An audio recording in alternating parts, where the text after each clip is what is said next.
Pour le groupe PA, dans l'opposition au conseil communal d'Ytre, le collège aurait dû tirer la sonnette d'alarme puisqu'une échevine faisait partie du CA de la SA Lavalette, aujourd'hui en faillite. Qu'est-ce que le collège communal a fait de toutes ces informations ?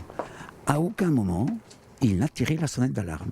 Il n'a crié et interpellé les gens qui géraient aux premières lignes ce dossier pour attirer leur attention et peut-être susciter une réaction positive pour éviter la faillite que nous avons connue. À la commune, on temporise, ce n'est pas elle qui est à la manœuvre et qui finançait cet SA.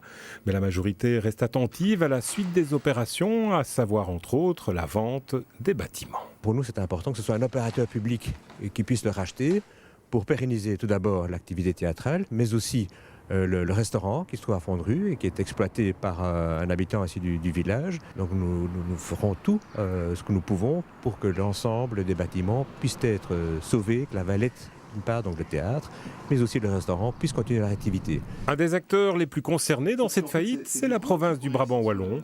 En 2011, via ID, une filiale de Nivelles Invest, elle injecte 1,5 million d'euros pour à l'époque sauver le théâtre Lavalette. L'explication, moi je ne peux pas la donner parce que je ne la connais pas dans les détails. Moi je n'ai pas accès à l'ensemble des informations. Ce n'était pas la province qui gérait ce dossier-là. La province, elle a financé effectivement un opérateur qui devait mettre en place un projet qui alliait à la fois la culture et l'économie. Ici, comme d'habitude, on a fait confiance à un partenaire dont c'est le métier.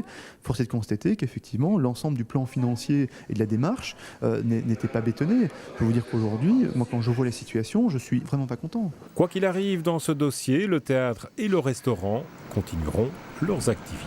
Heureusement, ces deux activités sont protégées directement par des baux commerciaux qui leur permettent effectivement de poursuivre leur activité. La difficulté, c'est que la société anonyme qui est en faillite s'appelle La Valette et que les activités portent le même nom. C'est bien pour ça qu'il faut bien distinguer les deux et dire que ces deux activités persistent et vont, nous l'espérons bien, continuer à s'activer.